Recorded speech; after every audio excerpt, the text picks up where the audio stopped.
Good morning, members. Welcome to this meeting of Audit, Risk and Scrutiny Committee. The meeting is being live streamed and recorded and will be made available for viewing through our council website. Remote participants, please follow the good practice guidance, which includes muting microphones and switching off your video when you're not addressing the meeting, writing speak in the Teams chat function when you want to contribute. If you're in the hall, there's not too many in the hall just now, you can do this on your iPhone or iPad. Please don't repeat contributions already made by other members. No material should be posted in the chat function if it's intended as part of the discussion. Usual standing orders apply, including that any votes will be undertaken by roll call.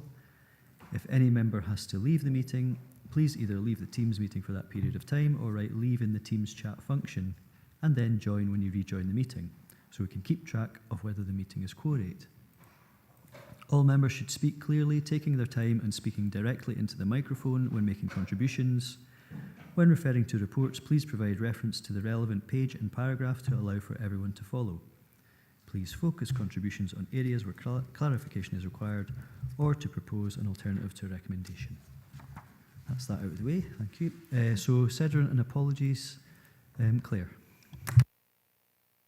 Thank you, Chair. Currently 10 members present, 3 members in the Council Hall, being yourself and Councillor Beretti and Councillor Dashper. 7 members present on Teams, being the Vice Chair and Councillor Brodie, Hagman, Johnston, Jordan, Marsh and McCammon. 4 members currently not present, being Councillors Giusti, Ingalls, McGregor and Scobie. I've got apologies from Councillor Stevenson. Thanks, Claire. And I'll approve of members' remote participation. And can I just say a welcome to Councillor Dashper. I think this is his first time on the committee, so I hope you enjoy what we've got to offer. Declarations of interest. Any members have a declaration of interest or statement of connection they wish to make?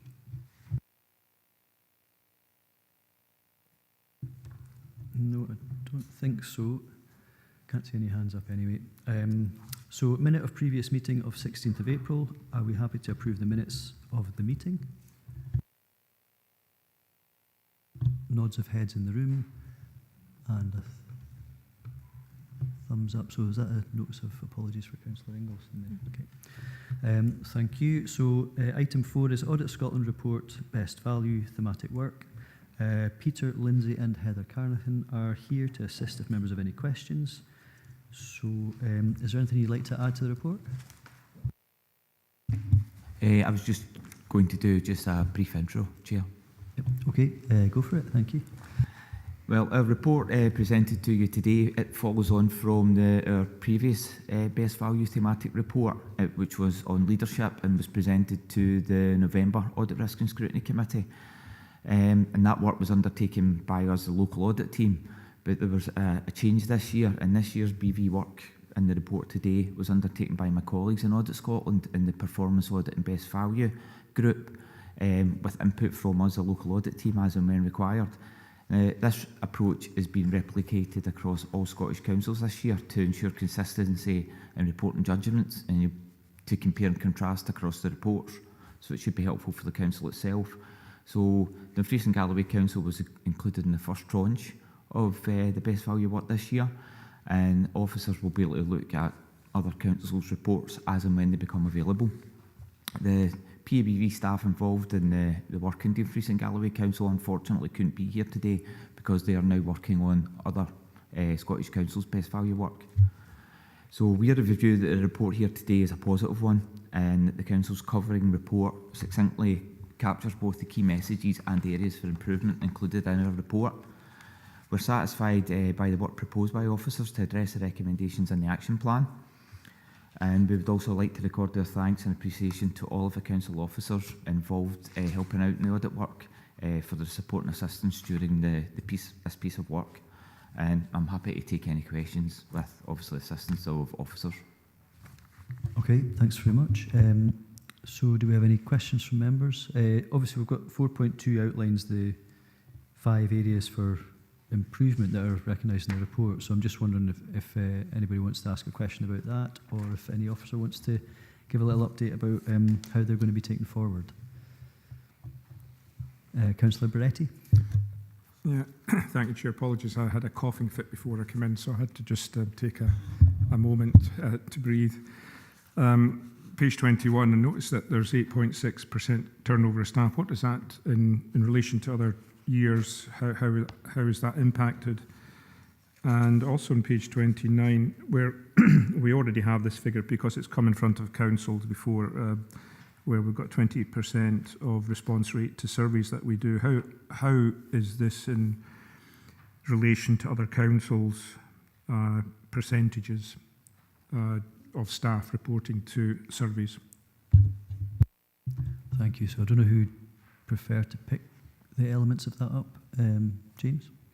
Yeah, I can come in there through yourself, Chair. Certainly on the second one, if I take that one first, so 28% is, as you said there, was the response rate to the survey, which when you look at it across what survey results, there's a national sort of baseline of what they say is a good response with regards to surveys, and it sits between 25 and 35%.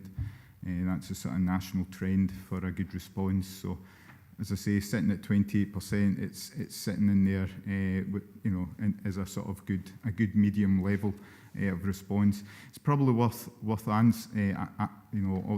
additionally to that is saying this, the rate of how successful the responses were right across the board were very minimal.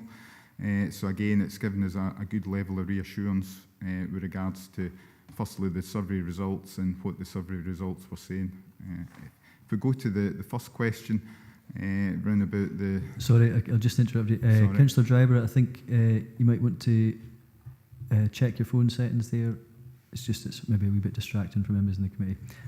Thank you. Sorry, on you go, James. Yeah, I think that's the churn's been that sort of level over the last few years. It's on par with previous years. So just to answer that one. Thank you. Councillor Bretty? Yeah, I was going to ask another further question. So based on that response there, but I'll let the agenda roll, and if anyone else comes in, then I'll ask it. Okay, thanks for that. So, Councillor Jordan. Thank you very much, Chair. I just wanted to ask, on page 22 in the key messages, point 2, it talks about redeployment. And I just wanted to ask what that looks like, and also ask if there were any planned redundancies.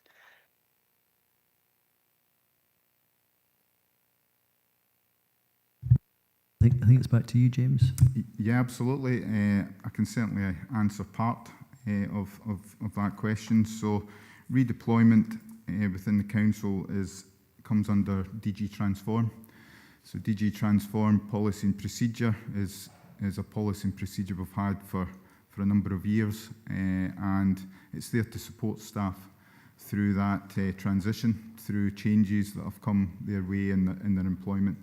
So again, there's a couple of workforce transition officers that support staff through that, and it can be for various reasons that they've come into DG Transform, whether it's a restructure, whether it's through capability. So, and again, it's a supportive policy and procedure to look for a suitable alternative employment within the organisation. Thanks, Jim. I think Stuart Clanahan might want to come in on this as well. Stuart? Morning. Thanks, Chair. Yeah, just on the question of redundancies, the Council has a no compulsory redundancy policy, so there's no planned redundancies. We do have a number of workforce measures that help us to manage our workforce establishment, including things like vacancy management, recruitment, reducing recruitment activity, looking to reduce the number of staff in certain areas. And also early retirement is another tool that we can use. So there's a wide range of tools available to the organisation to help manage the workforce numbers. Thank you. Thank you, Stuart. Councillor Jordan, does that satisfy your question? Yes, thank you, Chair. Thank you. Councillor Beretti, did you want to come back in? You indicated you had another question potentially. Yes, I've got quite a few questions, but on the 8.6, I think it's further on in the paper. There is questions about the number of staff who wish to do online surveys, and it's based on the number of agency staff. I don't know if I want to ask that now, or should I just wait until that comes up in one of the other agenda items? I mean, if it's relevant to this report, Councillor, just ask it. No, I think what I'll do is I'll leave it until the next agenda item that I've got that, because then I can revert back to this one. Okay, so one question I did have was just on page 49 in terms of the, and this is the improvement action plan. So it was just on the monitoring temporary workforce, so it might be related to your point, Councillor Beretti, but in terms of the agreed management action, often councillors will ask about how we're managing temporary workers, casual workers, zero-hour contracts, sort of questions around that type of thing. There's a 6-monthly report being recommended to senior leadership team, but will elected members get sight of that in the form of some kind of report to committee? So it's just really to get that assurance. Thank you. If Stuart's the HR manager, Stuart will have. Thanks, Stuart. Okay, on you go, Stuart. Thanks, Heather. Thanks, Heather, Chair. Absolutely. So members will be aware of our annual workforce establishment report that we report through our committee process. That covers a wide range of comprehensive HR metrics, and the intention is that we will expand that in the future to include temporary and agency workers. Thank you. That's helpful, thank you. Councillor Jordan, your hand's up. Is that a further question? It was, yes, thank you, Chair. No, it was about the agency staff. I wanted more information on agency staff. So yeah, that was it. Thank you. Okay, so are we able to provide a little bit of detail on that? I mean, I'm sort of looking across there, but it's probably Stuart will answer it. So Stuart, are you able to help Councillor Jordan just with a bit further detail? Thank you. Yeah, absolutely. So obviously the recommendation is there within the report, and that's very much aligned to the work that we're involved in. And it's just to provide members with that assurance that we as an HR service are currently working with all the services who engage agency workers. We're also engaging with our finance colleagues in terms of some of the costs around that, with the aim to develop that 6-monthly report to the senior leadership team. And as I've just mentioned there, we will provide that high-level strategic overview within our workforce establishment report on an annual basis. Thank you. Thanks, Stuart. So, Councillor Jordan, I think we've got that assurance that we'll get the information to elected members, but there's a bit of work still to be done across the services. So, hopefully, that's answered your question. Yes, thank you, Chair. Okay, I don't see any other hands up. So, with that being the case, are we happy to? Well, I think we've agreed to have the presentation. So that's 2.1 out of the way, and then 2.2 is to, I think we've noted and considered. Are we happy to agree that? Okay, thank you. So that takes us on to item 5, and that's the external quality assessment of internal audit. We've got Duncan Steinbank here to assist any members if they have any questions. Is there anything you'd like to add to the report?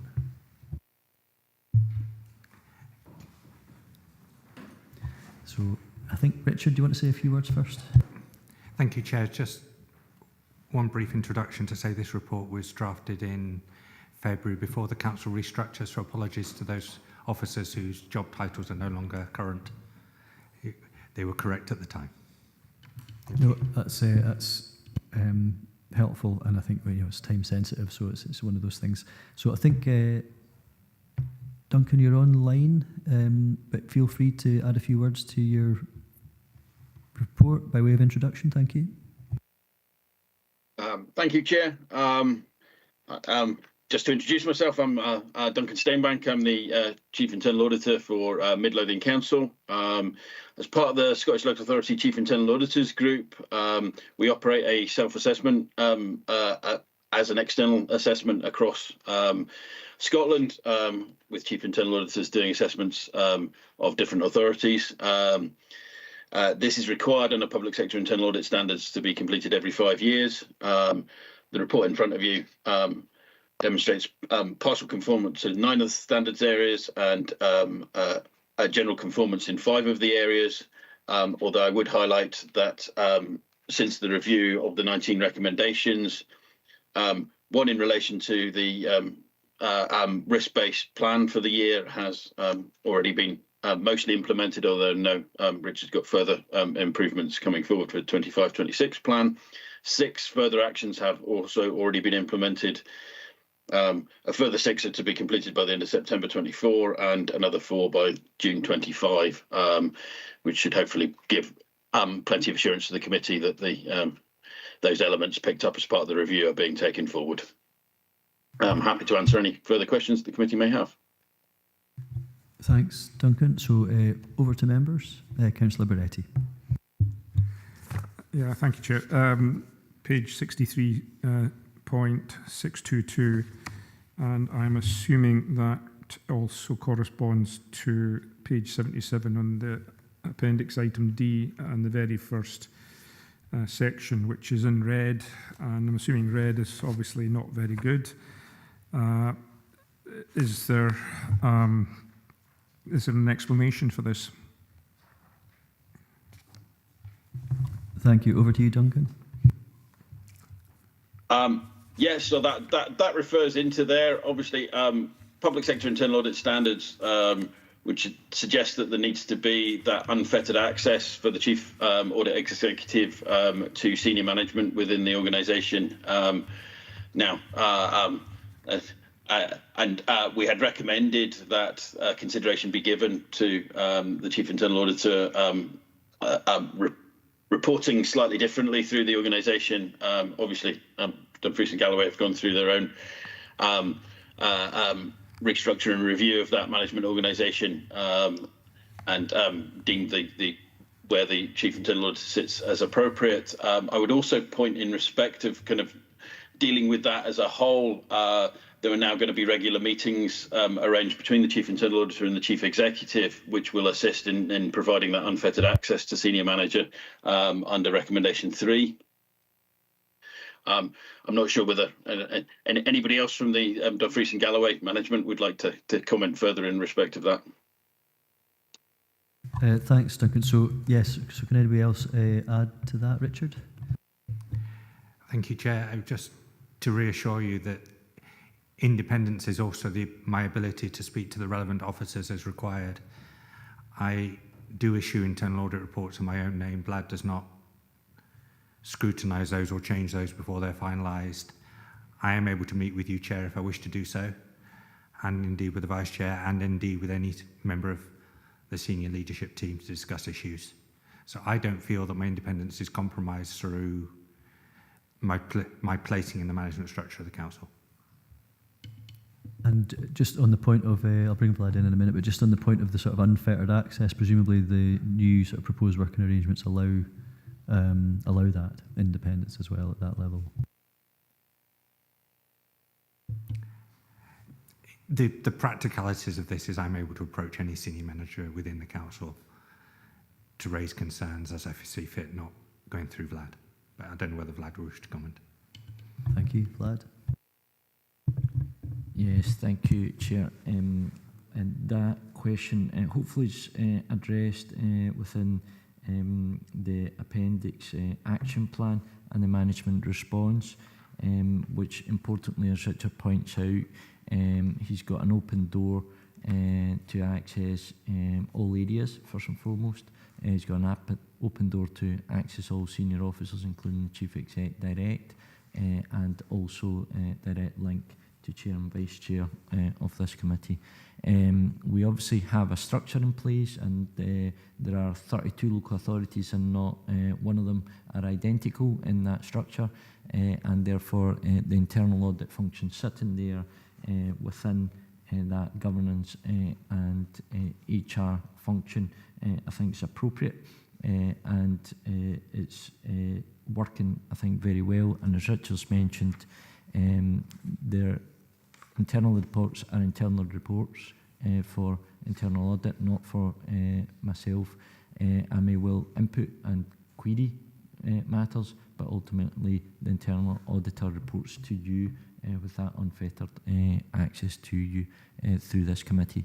So the process is there already, and there is The way I describe it is that kind of warrant that he has to be able to knock on any door and be able to access any files as the internal auditor sees fit in terms of his duties. So that's already there. That independence is fully there. It's very reassuring, I think, to hear that this committee. So thank you both for that. Any further questions, or Councillor Beretti, did you want to come back on that?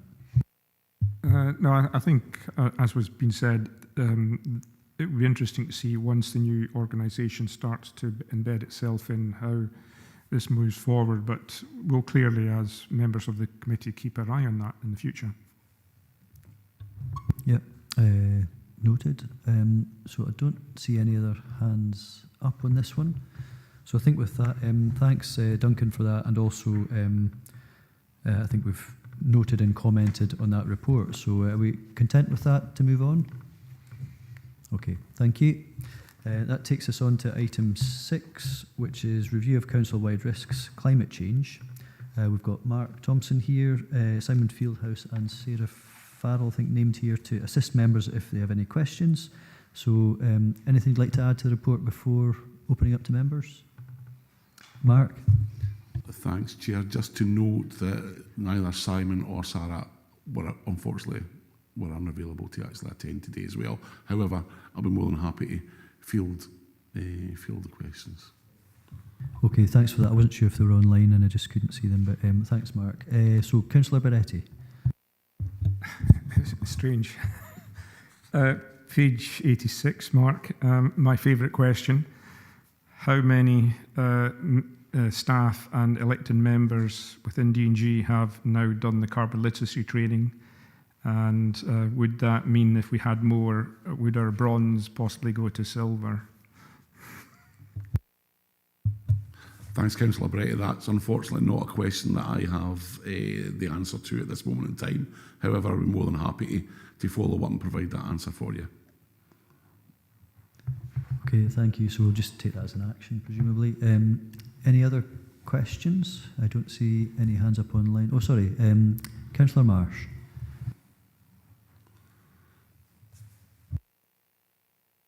Good morning. Thank you, Chair. It just relates to page 86, one of the planned actions. Halfway down the page here on the right-hand side, it says the full electrification of the council fleet by 2025. Is that a realistic target? It seemed quite, quite a stretch for me, but I just wondered if anyone could answer that. Thank you. Thanks, Councillor Marsh. Mark, are you able to offer anything to this one here today? Sadly, not specifics. Transport lead, obviously Gordon Bryce, would be leading on that project. My understanding is that project is still in place and moving forward. However, exactly whether that target of 2025, which isn't far away, is going to be met, I'm not able to clarify at this moment in time. However, it was certainly in place as a projected timeline. Thanks, Mark. So I think we'll just have to take that as an action and obviously get that information circulated to the members of the committee, and we'll deal with that as part of the recommendations and actions. Councillor Beretti. Thank you, Chair. This was, in fact, one of the questions that was brought forward to the climate group before it came to the council, and we exhausted the options, and it was realised that we couldn't achieve the old targets because of various constraints with technology, COVID, so many different implications that happened towards the first target, that the second target was deemed accessible, or it was deemed realistic given what we have in front of us and given the technologies that were coming forward and the timescales that were needed and the finances that were there to implement these decisions. Thanks, Councillor Beretti, and obviously you have that inside track being a member on that group, but I think obviously we're dealing with the report in front of us, so I think if we just get that confirmation back from the relevant officer, just to have that in writing, as it were, that would be good. So any other questions from members on this? No? Okay. Must be an election on or something. So if we then just go to the recommendations, we can note the existing measures in place and the planned actions to manage the council climate change risk as detailed. Note the intention to consider the broader climate change challenges and consider the implication of climate risk on council activities. Are we happy to note and consider? Okay, thank you. And obviously there's a couple of actions there in terms of the questions we weren't able to answer today that we can pick up and circulate to members of the committee. Thank you. That takes us on then to item 7, which is the internal audit reports. And we have Richard Fox, Susan Martin and Aileen Woods named here to assist members with any questions. Richard, anything to add to the report? Thank you, Chair. Just to say that the last audit on our plan for the previous year will be taken to the IJB before this committee as it relates to care at home. So that's why this hasn't appeared, and that's currently at draft stage. So you have 2 reports to consider today. Nursery Fund Finances, Susan Martin's online, and Aileen Woods will come through with the other report. Thank you. Okay, thanks, Richard. So probably best go through these in order, which I always forget to do. So in terms of the first one, just let me get my page here. So on nursery fund finances, this starts off on page 91, the report. Do any members have any questions on this?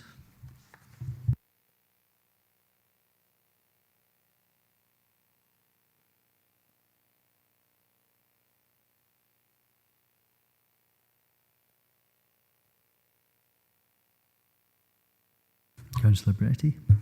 Yeah, sorry, I was looking for my notes. I noticed that, and this is probably pertinent to the ability of doing banking and arrangements, because I have noticed in one of the other pages that it talks about debit cards. In this sense, although it says satisfactory, what's the likelihood that in the future we might find that some of these organisations are going to have difficulties if banks, which we know are changing their policies towards high street? Because I don't know how many people actually physically go into a bank now, or are they doing everything online? So what is the risk there? Okay, thank you. Susan, are you able to help Councillor Beretti on this one? Thank you, Chair. Yeah, I think we see that across our authority, as we're very well aware, there are a number of banks who have closed local branches right across the region, and therefore that ability to bank locally is reduced. Many nurseries have already moved to online banking as their preferred method, and that allows parents to, if they're making payments or contributions to anything, that they can do it in their own time at a time convenient for them, and appropriately record that pay-in, which helps to avoid the need for there being cash in the nursery at all, which then needs to be taken to a bank. And obviously the other recommendation around the debit card means that we can better manage the expenditure from that account rather than the income to the account. So what we're hoping to do through these measures following this audit is to promote the use of online banking and build the capacity of staff to make sure that that's managed appropriately. Does that help? Thanks, Susan. Councillor Bretty. That's a good, it's an interesting response, and I'm also taking into consideration a number of times that we've had in front of the committees here information about cost of living crisis and families who struggle to put cash into services, whether it's energy or anything else. Might that be an issue going forward if people aren't able either to get access to the digital services for the fact that they can't actually pay for them because their contracts are not being serviced, or any other reason? Yeah, there will always be a local the ability to if they are paying, and bearing in mind that we're asking all nurseries, primaries and secondaries to reduce any burden on families in terms of cash expectation to pay for things. But if they are contributing to something as part of their child's nursery experience, there will always be the opportunity to do so at the nursery. It will not be removed completely. We recognise that even just connectivity across the area may mean that online banking is not suitable for everybody. Okay, thank you. Thanks, Susan. Any other questions? I was going to ask just around all the sort of timescales for improvement are basically the start of the new session, presumably, so it's August 2024 for most of them. Is that achievable? Are we confident that's achievable? And obviously that's management have responded to that to indicate probably that it is. So can we get that assurance here today? Yes, so a lot of the actions, as you can see, require updated guidance for nurseries or updated procedures, and we will work on that over the summer holiday period as a central team, and provide that updated guidance and training opportunities for nursery staff, nursery managers at the very start of term. It's the best time to do it when people are fresh and back and ready to start a new year. So the aim is to have the guidance ready, take managers through it as part of a session early in the new term, and then that will set us up for the follow-up checks as part of this audit. Thanks, Susan. Any other further questions from members? Nope. Okay, well, thanks, Susan, for your input there. We'll move on to the next internal audit report. So that's on page 103, and that's the review of the impact of the revised non-NDR legislation relating to self-catering properties. Any questions on this report, members?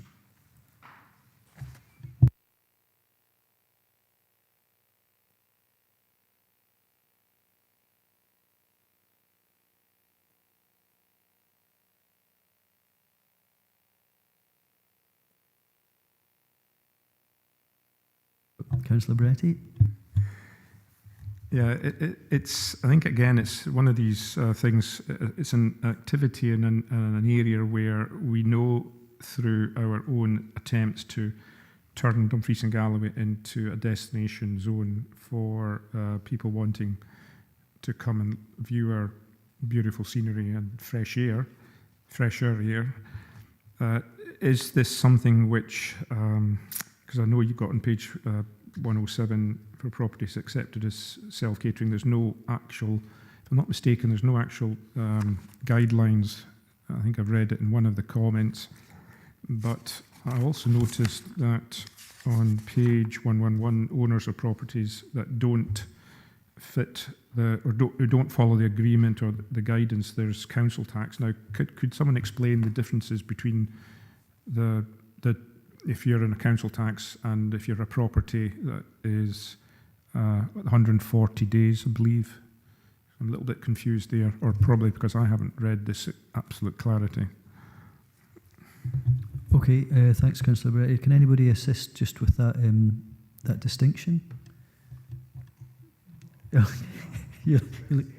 Okay, over to you. Thank you. No problem at all. Happy to do so. Thank you, Chair. Thank you, Councillor. So this comes down to sort of what the definition of whether the property is in non-domestic rates or it's in council tax. So essentially what we are classing here is the property being in non-domestic rates as a self-catering property.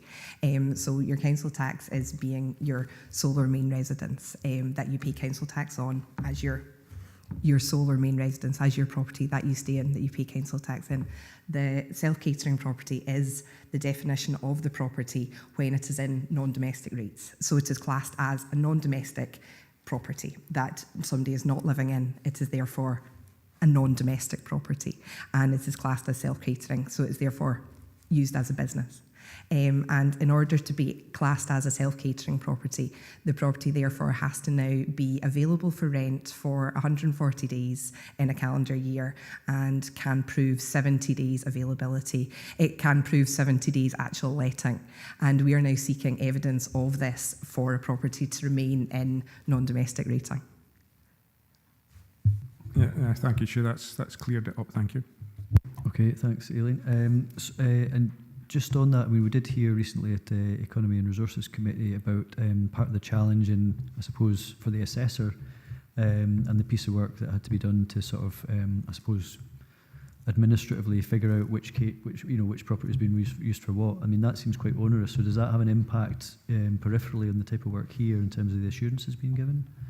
Yeah, it's been a huge it's been a huge undertaking. It really has. So as part of this exercise has been, we wrote to all 1,300 properties that we had in non-domestic rates as self-catering properties in the previous financial year, to ask them to provide us with the evidence to say that they can prove their status as non-domestic properties. To say, right, this is the evidence. We can prove that we have been running this property as a business. We can prove the status, to say we have this availability. We have the bank records to state that we can show that status. And we've then reviewed all the evidence that we have received in from the various parties to state that they have been able to prove their status as such, which it's not been an easy task because of the wide and varied nature of the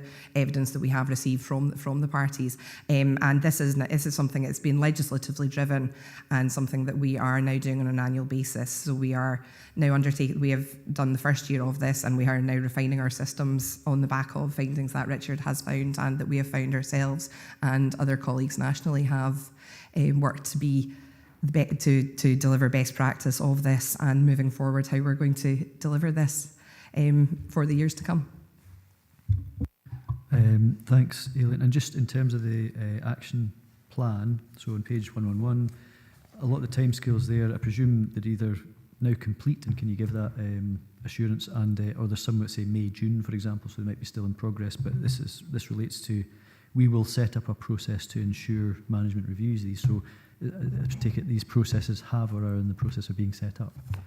Yeah, we're very much in the process of setting up. We were due to issue this year's write-out, but we're now, obviously this has now been delayed until after the election. The write-out for this year will now happen following the general election. For the previous financial year, the legislation has also changed, and that's something we're working with our colleagues nationally as to how to best implement the change, and with the recommendations from Richard's team as well, and colleagues locally within the council, as to how best to work with our colleagues in licensing, etc., as to how to utilise our colleagues' and sort of findings as to how to implement the best practice. Thank you. And Richard, does that concur? Thank you, Chair. I think, as Aileen alluded to, the general election creates a lot of work for her department, and I think it's perfectly reasonable to accept that that takes priority at the current time. Yeah, no, fair enough. Thank you. So any other questions from members? I don't see any other hands up. So I think with that, we'll go to recommendations, where we're asked to note and comment on the finalised internal audit reports, which I think we have done, and I think we've got that, I suppose, mitigative explanation about, general elections tend to affect what we do and have an impact on how we do our services. So I think with that, are we happy to agree that we've done that? Okay, thanks very much. Thank you. And that takes us on to item 8, which is follow-up of internal audit reports. So Richard, as always, is here to assist members if they have any questions. Richard, do you want to introduce your report, please? Thank you, Chair. Just as noted in the recommendations, one of the actions is taking longer than we initially anticipated to implement. That is the development of a system within leisure and sport to gather evidence of entitlement to discounted memberships. So we've recommended to this committee we have a look at this again in 12 months' time, when hopefully the system is working seamlessly on the front line. Otherwise, I'm recommending the other 2 reports be closed. The income collection and banking systems are operating well. Just one other thing to note, members have alluded to in the past the need for an automatic bank reconciliation within income management. This is still being looked at, and I will keep in touch with the department concerned. That's where we aspire to. Thank you, Chair. Thanks, Richard. So again, over to members. any questions on this follow-up report? No, not even Councillor Beretti is formulating a question. So I think, thanks very much, Richard. And I think we'll just move to recommendations then. So note and comment, I don't think there's much to add, given the quality of the report. Agree to receive a further follow-up report, just as you've described, Richard, at 2.2, and agree that no further reports are required for income management and banking, but I appreciate, Richard, you will keep us updated with what you've told us about in terms of the things yet to happen. So, members happy with that? Okay, thanks very much. Thank you. That takes us on to item 9, which is the National Fraud Initiative update, and Richard will speak to this one as well. So is there anything you'd like to add, Richard? Thank you, Chair. This is the conclusion of the 22-23 exercise. As members may be aware, that the next exercise starts again in the autumn, where we'll be submitting data sets to effectively our colleagues in Audit Scotland, with the expectation that a further set of matches will come back in March, April time. And hopefully we'll be able to address those matches on a bit more timely basis on this occasion to satisfy Audit Scotland's recommendations. Thank you, Chair. Members, anything? Councillor Beretti. Yeah, page 124. Thank you, Chair. Interesting that on 4.7, the very first one, the blue badges, and you've got 181 blue badges being cancelled. Now, given that there's nationally been some information about blue badge holders and being stolen and being used illegally, is this a common problem in D&G? And does it mean that if blue badges are issued in D&G, can they be used out with this region? Are you able to help with that one, Richard? Thank you, Chair. The answer is yes. A blue badge is available nationally. It can be used. There's actually less value in a blue badge in D&G because, as members be aware, we don't have parking charges, which in other areas of the UK, blue badge holders may be exempt from parking charges. And therefore it is good practice to recover blue badges when someone passes away, typically. Thank you, Chair. Thank you. Councillor Beretti. I was thinking that you'd possibly answer that along those lines.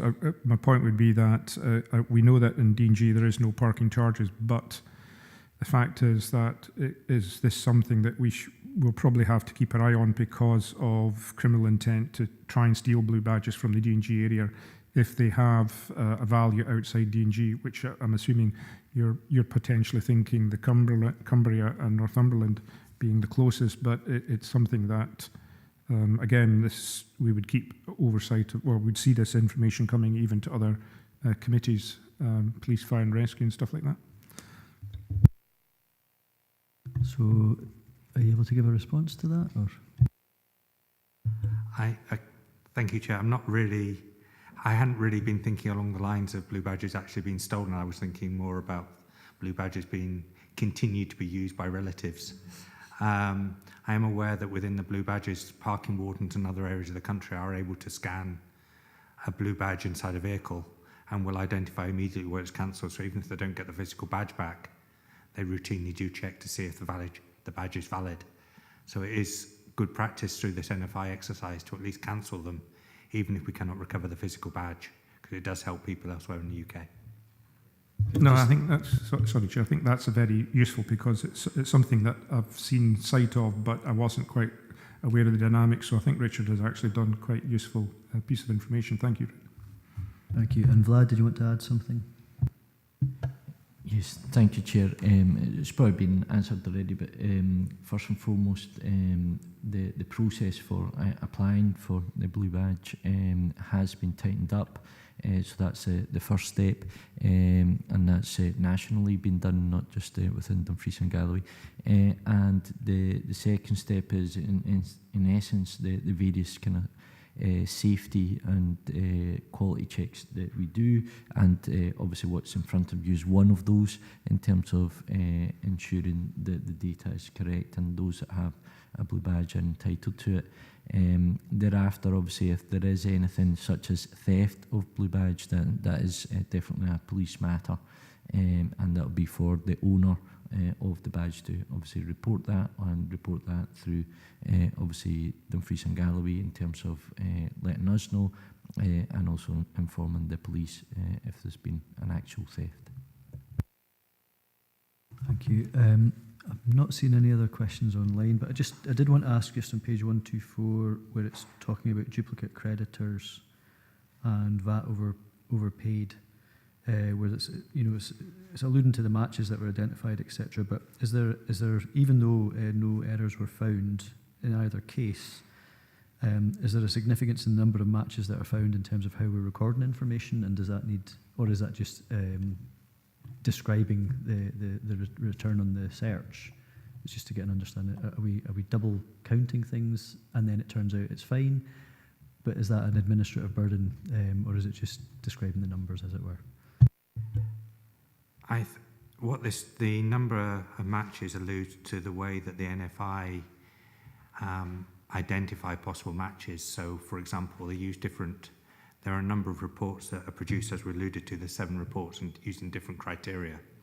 So, for example, if we are paying a creditor the same amount with a very similar reference number, now that might be entirely legitimate for a following month, or it might be a duplicate. So we will have a look into these to make sure they are legitimate, but not every NFI match is actually, well, as we discovered, we haven't looked at all 3,000, but actually we're satisfied as a council that there are no duplicate payments within there. So the NFI is quite a broad brush tool, is that fair to say? Yeah, and they do come as like high risk matches, medium risk and low risk, and they recommend you look at the high risk as a priority. And as Richard says, some reports are different and maybe not as good. Is that right, Richard? Me and Richard and my colleague in Audit Scotland, who has oversight of this, have had a few meetings. And I think he's managed to help you out in terms of recommending which reports to look at. Some are better than others, the matches reports. Absolutely. We obviously we're on the same page here. We have a limited resource within our council in terms of administrative resources, and to address all matches is quite an administrative burden. So we've relied upon the assistance of Audit Scotland to try and focus our time on those areas where we're more likely to come across issues and errors, and we'll continue to try and do that next year as well. So presumably, I mean, I appreciate you did say it was probably next March, April, we'll get sort of a more refined version of this, if you like, but because it's not clear with some of these, they could be 2,900 sort of low risk matches, if you like, but just to have that kind of triaging, if you like, of your resources, would that be what we'd likely expect in a future report about how we digest this? If I may, I think I'm actually expected to go one step further, Chair, and actually have a plan for how we address NFI and bring that plan to yourselves, so that we actually focus at the start of the exercise on how we make the most out of the NFI. I just haven't written it yet. You can't do everything, there's an election on it, etc. So that's fine, thank you. Any other questions from members? Okay. I think then if we... Oh, I beg your pardon, sorry, Councillor Marsh, I didn't see your hand up. On you go. Thank you, Chair. Thank you. It was on page 124 in relation to the second bullet point at 4.7 in regard to the pensions. I just wondered how long had the 5 pension records of the deceased members, how long had that run for? And was that to a significant detriment financially to the council to have been paying those out to the deceased members? Thank you. Thanks, Councillor Marsh. So can you help with that one, Richard? Thank you, Chair. First of all, as this is actually pensions, more information on the pensions matches will actually be coming to the pensions subcommittee at the end of this month, which will have the details. But in summary, there were 2 of the 3 overpayments were relating to supplementary teachers' pensions, whereby the teachers' pension body are notified, but there isn't an automatic system at the moment to notify us. I believe the total overpayment on those occasions was £27,000, which the council is seeking to recover. The other one is a council pension, which was paid over 10 months. And that was because the Tell Us Once service wasn't used on that occasion. But further details will be going to the Pension Subcommittee on the 25th of June. Thank you, Chair. Thank you. And do you want to come back on that one, Councillor Marsh? No, that's grand, Chair. Thank you. Thank you for that. Thank you. And just when you mentioned there about the teachers' pension system, there's no current mechanism, or they don't automatically notify us. Is that another piece of work that then can be fed back through colleagues elsewhere to sort of improve those systems? Absolutely, but this would have to be done at a national level. I think this is something the pensions administrators nationally are aware of and would like to address. Thank you. Okay, I definitely can't see any other questions then. So if we go to the recommendations and just if we're satisfied that we've noted and commented on progress with the National Fraud Initiative. Okay, thank you. So that takes us then to item 10, which is Internal Audit Assurance Report. And again, it's Richard here to assist members with any questions. Anything you'd like to add? On this occasion, no thank you, Chair. Thank you. Over to members then. Any questions for Richard on the report?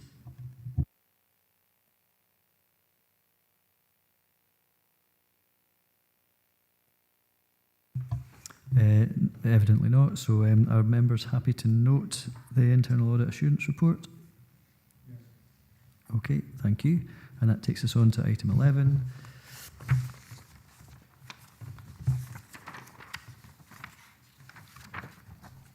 Which is the scrutiny reviews for 2024.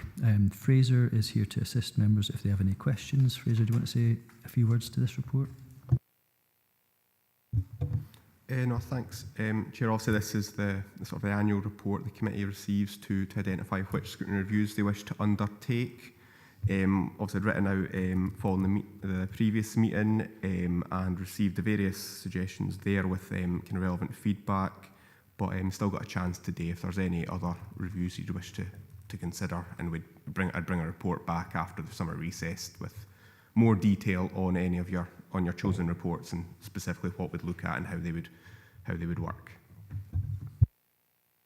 Thank you. So the table set out on page 135 and 136 kind of gives I suppose the detail of what Fraser's talking about there in terms of the proposals and the feedback.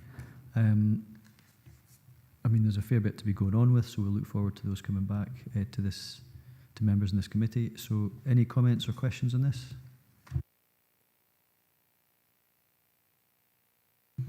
No, and I don't see any online. So with that, can we agree which 2 scrutiny reviews to be undertaken? Are we limited to that just in terms of resources at this point? But yeah, at the moment 2 would be kind of the most manageable. Obviously, it would potentially depend on the subject. Some might require a lot more, so we could potentially only be 1. But at the moment, 2 is kind of achievable within the year. That's fine, thank you. I mean, unless anybody... Oh, sorry, Councillor Marsh. Thank you, Chair. If it is only 2 proposals that we're allowed to move forward with, I note that at 4.2 on page 135, the first proposal is in regard to workforce risk. But then on page 136, you also have bullet point 6 in relation to social workforce. Is it at all possible? Because obviously I wouldn't want to leave out the social workforce. Is it possible to combine those 2, or does that make that body of work too great to undertake? Thanks, Councillor Marsh. A reasonable question, I think. Fraser? No, thanks for the question, Councillor Marsh, and through you, Chair. I think possibly could be combined, but I would maybe suggest if we do go with proposal number 1, that maybe the committee try and narrow it down to maybe specific service areas rather than across the board. But I don't know if Vlad wants to come in on that. Thanks, Fraser. Vlad? Thank you, Chair, and thank you, Councillor Marsh. I think that's a really good question. The way I saw it in terms of these are suggestions obviously from members themselves. That first one, which is a workforce risk, is obviously across the council as you've identified. And the other one is a specific deep dive on social work. So in terms of if you were to join them, there would be a difficulty in doing a deep dive on any particular service, and because otherwise then we're straying into subsequent scrutinies. So I guess the question is, do you wish to have a more generic one which goes right across the board in terms of what the council's doing, and in essence acknowledging also that that's also a council-wide risk, or do you wish to do a further deep dive in terms of any particular service? And what's been suggested is looking at social work in particular. I think there would be a difficulty in having that generic one and then doing a further deep dive on services, although by all means they could give you examples across the board as to what we're doing across all services in terms of all the workforce issues that have been identified. Okay. Thanks, Vlad. So I don't know if that helps Councillor Marsh in terms of where you'd like to go with this. I mean, there's a benefit to both having that sort of deep dive and really getting into the detail in a specific area, but obviously we can't be everywhere all at once. So, but then there is merit in what Vlad's suggesting. So I don't know what your where your leaning is. I would like to hear from fellow members as well on this. I mean, obviously, item 6 of the social work is, from my point of view, extremely important. A deep dive into that, I think, would be very, very beneficial. I wouldn't want to kind of dilute that work by chucking in bullet point item 1. But I mean, I'm happy to hear what other members also have to say on that. Well, I mean, I think you hold the floor at the moment, so I mean, I would certainly support the deep dive, as it were, if that was where we were heading with this. So it was focused just on one area, and social work's the one that's on the list. So, Councillor Barretti. If I'm not mistaken, it was said that we could do 2. So I'm looking at point number 5 and point number 6 as they are kind of linked. So one would help understand the other.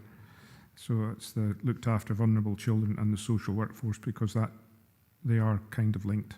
But I would look at those 2. The other ones that say no issues, yeah, fine, we could do them, but as we've only got the possibility of 2 deep dives, that's the 2 I would be looking for. Okay, thank you. I mean, I would suggest that they are 2 separate pieces of work, in that staff and outcomes for service users are related, but I would say there's different ways of looking at both. So, but I'm in the hands of members effectively. I did have a preference for number 3 because I've got ongoing questions around that subject of properties, etc., and how that fits into other services within the council and communities.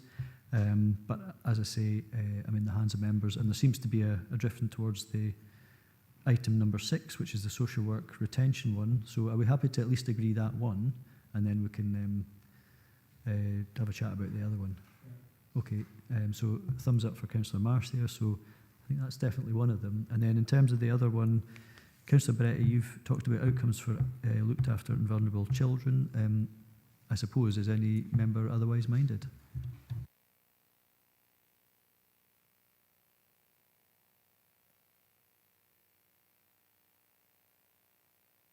Well, I think that we'll go with that one then. So, nature abhors a vacuum and everything. So we've got a thumbs up from Councillor Marsh as well. So there you go. We've got a support as well. So I think that's the 2 we'll go with. I think if that's okay. So members, we've agreed to scrutiny reviews to be undertaken. Job done. Okay, thanks very much. And I think that's. I'll read my actual formal script for this bit. So. I have not been notified of any urgent business. Thanks very much for your participation, everybody. Thank you.